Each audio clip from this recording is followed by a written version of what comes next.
Hello everyone. So in this video हम upcoming hirings के बारे में बात करने वाले हैं, थोड़े से डिटेल में डिस्कस करेंगे।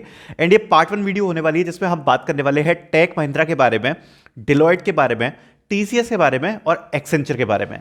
सो अब यहां पर चूंकि जनवरी 2025 स्टार्ट हो चुका है एंड मेजरली ये जो चार कंपनी के मैंने आपको नाम बताए हैं, इन चार कंपनी से आपको आने वाले 1 से 2 महीने या 3 महीने में आपको हायरिंग्स देखने को मिल सकती हैं। So we will discuss about this कि अभी यहां पर आपको फ्यूचर में कौन से रोल किस एलिजिबिलिटी क्राइटेरिया के साथ खुलते हुए देखने को मिल सकते हैं और उसके बारे में हम डिस्कस करेंगे। सबसे पहले मैं स्टार्ट करना चाहूंगा with Tech Mahindra. So Tech Mahindra ने इस साल केवल एक फेज की हायरिंग कंडक्ट कराई है, that was for associate software engineer. अब आप सभी के लिए यहां पर एक गुड न्यूज होने वाली है, वो ये है कि टेक महिंद्रा ने जब वो हायरिंग कंडक्ट कराई थी, टेक महिंद्रा यहां पर ऑन कैंपस में भी हायर कर रही थी for the same role, for associate software engineer. Now the best part is कि टेक महिंद्रा ने अपनी ऑन कैंपस ड्राइव्स को अभी रिसेंटली अनाउंस किया है। एंड चूंकि यहां पर ऑन कैंपस में टेक महिंद्रा ने अनाउंस किया है और जनरली हर साल टेक महिंद्रा जनवरी के अराउंड हायरिंग करती है for the position of associate software engineer. So there is a high possibility कि आपको जनवरी में या फरवरी में दोबारा से रजिस्ट्रेशंस खुलते हुए दिखेंगे। बट यहां पर मैं आपको एक चीज क्लियर करना चाहूंगा, जो सबसे बड़ा फैक्टर आता है that is eligibility criteria. Now talking about eligibility criteria, Tech Mahindra का बहुत सिंपल सा फंडा है। अगर वो लोग ऑफ कैंपस में हायर करते हैं सो दे हायर द बैचेस जिनकी डिग्री कंप्लीट हो चुकी है। दैट मीन्स जो 2025 बैच है, जिनकी जो डिग्री मेजरली जो बच्चों की कंप्लीट होगी, वो यहां पर आप कह सकते हो शायद मई जून के अराउंड में शायद कंप्लीट हो। बट अगर आप देखोगे तो 2024 बैच की जो डिग्री है वो ऑलरेडी कंप्लीटेड है। So there is a high possibility कि अब अगर यहां पर टेक महिंद्रा की तरफ से अगर आपको हायरिंग दिखती है, so there is a high possibility कि वो 2024 बैच के लिए होगी। एंड पोजीशन आपकी सेम होगी, एसोसिएट सॉफ्टवेयर इंजीनियर। एलिजिबिलिटी यहां पर 2024 होगी। But now talking about 2025 batch जो अपने फ्यूचर के लिए यहां पर प्लेसमेंट्स के लिए देख रहा है, so most probably Tech Mahindra यहां पर हायर करती है फॉर 2025 बैच को भी यहां पर हायर करेगी जब मेजॉरिटी ऑफ स्टूडेंट्स की जो डिग्री है वो कंप्लीट हो जाती है in the month around June और जुलाई। यू कैन एक्सपेक्ट कि यहां पर आपको टेक महिंद्रा की तरफ से हायरिंग देखने को मिल सकती है फॉर 2025 बैच, ठीक है। बट अभी रिसेंटली अनाउंसमेंट है उस हिसाब से शायद अभी यहां पर आपको एक हायरिंग देखने को मिल जाए फ्रॉम टेक महिंद्रा, क्योंकि इस साल अभी तक केवल एक फेज कंडक्ट कराया गया है फ्रॉम टेक महिंद्रा। हर साल यहां पर 2 फेजेस कंडक्ट कराए जाते हैं। दूसरी बात, टेक महिंद्रा के काफ़ी सारे और रोल्स भी होते हैं, जैसे टेक्निकल सपोर्ट इंजीनियर है अभी जिसकी हायरिंग मैंने रिसेंटली डाली थी, सर्विस डेस्क प्रोफाइल है और आपका कस्टमर सपोर्ट है। सो इनकी हायरिंग्स तो आप कह सकते हो पूरे साल भर आती रहती हैं। And if you are not getting job anywhere then I would say getting a job in Tech Mahindra is easy.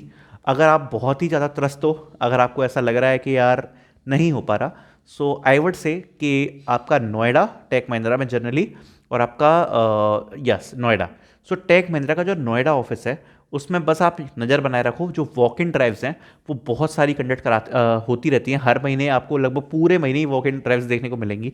Just naukri.com पे देखो या फिर लिंक्डइन पर देखो कि अभी किस ऑफिस में किस पोजीशन के लिए वॉक इन ड्राइव चल रही है। अगर आप बहुत ज़्यादा परेशान हो जॉब से तो आप चूज़ कर सकते हो टेक महिंद्रा का बीपीएस ज्वाइन करना, जिसकी सैलरी बहुत ज़्यादा कम होगी। और अगर आप टेक्निकल साइड देख रहे हो तो आपके लिए बहुत ही बेकार है। बट तब भी कुछ नहीं से कुछ सही, अगर आप उस फेज में हो तो आप वॉक इन ड्राइव्स के लिए जा सकते हो, ठीक है। बाकी जो एसोसिएट सॉफ्टवेयर इंजीनियर या सुपर कोडर की जो पोजीशन होती है, वो यहाँ पर जो ड्राइव्स है वो शायद जनवरी फरवरी में देखने को मिल जाए, जो कि अभी तक एक ही फेज कंडक्ट कराया गया है। नाउ आगे बढ़ते हैं, आगे हम बात करेंगे एक्सेंचर के बारे में। सो एक्सेंचर के बारे में जो अभी लेटेस्ट अपडेट है वो ये है, अगर हम लास्ट ईयर को कंसीडर करें, सो लास्ट ईयर एक्सेंचर ने नया बैच जोड़ दिया था यहाँ पर जनवरी फरवरी के टाइम पे। बट द थिंग इज, होता क्या है ना, यहाँ पर एक मिस्टेक होती है। काफ़ी सारे बच्चे जैसे ही बैच जुड़ता है सो रजिस्ट्रेशन वैसे ही रजिस्ट्रेशन कर देते हैं। बट होता क्या है कि एक्सेंचर में जो 2025 बैच है उसकी हायरिंग अभी तक जो उनके पोर्टल है उस पर अपडेट नहीं करी गई है। बट आप ये मान सकते हो कि फरवरी के अराउंड में शायद ये पोर्टल पे अपडेट कर देंगे 2025 बैच को भी। अब जो सबसे बड़ा मिस्टेक जो मोस्ट ऑफ द स्टूडेंट्स करते हैं, वो जैसे ही देखेंगे 2025 बैच ऐड हुआ वो वैसे ही रजिस्ट्रेशन कर देते हैं। बट नो, आपको ऐसा नहीं करना है। एक्चुअली होता क्या है कि सबसे पहले एक्सेंचर अपने पोर्टल पर मेंशन करता है कि 2025 बैच भी रजिस्ट्रेशन कर सकता है, ठीक है। उसके बाद you need to actually follow the Accenture page on LinkedIn. Otherwise मैं ही डालूंगा, मैंने लास्ट ईयर भी डाला था कि अब रजिस्ट्रेशन करना है। तो एक्चुअली में एक्सेंचर का जो पेज है ऑफिशियल लिंक्डइन पेज, उसके तरफ से आपको यहाँ पर एक पोस्ट देखने को मिलता है जनरली, जिसमें वो लोग मेंशन करते हैं कि now we are starting the hiring for the new year, and तब यहाँ पर रजिस्ट्रेशन अगर आप करोगे तो ज़्यादा चांसेस रहते हैं कि जो आपका जो टेस्ट है वो आपको जल्दी आ जाएगा। ठीक है, सो एक्सेंचर की जो अपकमिंग हायरिंग है वो आप एक्सपेक्ट कर सकते हो कि यहाँ पर फेबररी तक शायद ऐड हो जाएगी। दूसरी बात, वहाँ पर मैं एक चीज़ और बताना चाहता हूँ, नया बैच ऐड होगा 2025, बट जो प्रीवियस बैचेस हैं उसको भी एक्सेंचर यहाँ पर एलिजिबल रखती है, बट ज़्यादा कुछ फ़ायदा नहीं होता बिकॉज उन बच्चों को टेस्ट और इंटरव्यू ज़्यादा नहीं आते जो प्रीवियस बैच के रहते हैं। जो नए एडिड बच्चे हैं जो 2025 में यहाँ पर रजिस्ट्रेशन करेंगे, जो नए बच्चे हैं उनके ही जो चांसेस होते हैं वो ज़्यादा होते हैं। सो एक्सेंचर की तरफ से डेफिनेटली यू कैन एक्सपेक्ट कि फरवरी तक you can get the announcement. Okay, now आगे बढ़ते हुए बात करते हैं यहाँ पर डिलॉयट एनएलए के बारे में।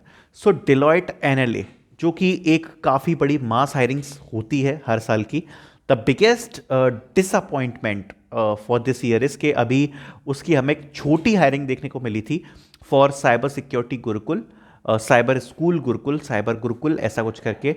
सो वो हायरिंग वो वाली नहीं थी जिसमें डायरेक्ट एम्प्लॉयमेंट मिलता है, that was a boot camp training hiring. And हमें डिलॉयट की जो रिस्क एंड फाइनेंशियल एडवाइजरी होती है विच इज़ डिलॉयट OTN, उसकी हायरिंग अभी तक देखने को नहीं मिली है।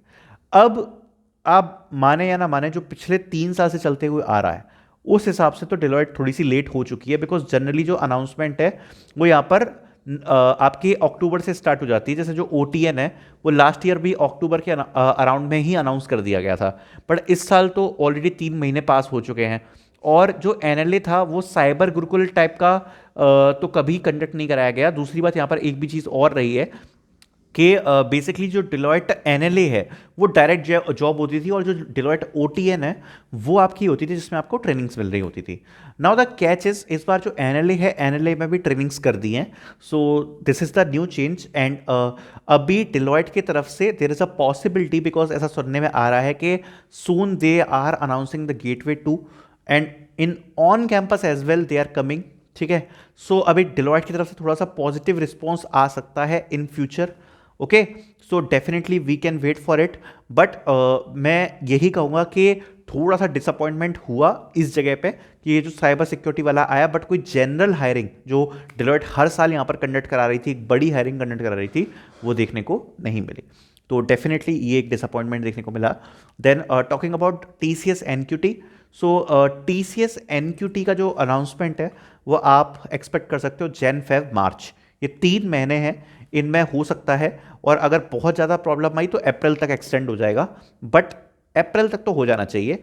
बट जो सबसे बड़ा डाउट है, बहुत सारे बच्चे कह रहे थे, एक्चुअली पता नहीं क्यों, बट मैं इस चीज़ को बार बार क्लियर कर चुका हूँ, बट सेम डाउट बच्चों ने अभी TCS NQT में अप्लाई किया है which is a paid NQT, and they are expecting they will get job in TCS, but ऐसा नहीं है, ये चीज़ मैं ऑलरेडी क्लियर कर चुका हूँ।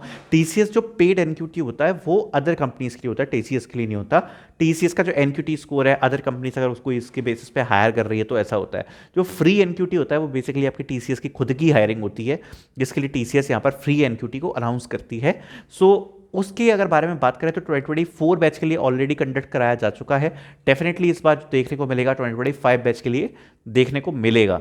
बाकी TCS NQT पहले, आज से अगर मैं बात करूं 2-3 साल पुरानी, तो यहाँ पर साल में 2-3 बार देखने को मिल जाता था। बट यहाँ पर मैं आपको एक चीज़ और बताना चाहता हूँ, इफ़ यू आर श्योर कि TCS NQT की शायद आपको उतनी बड़ी हायरिंग देखने को मिलेगी जितनी 2024 में मिली थी, दैट आई कैन नॉट से।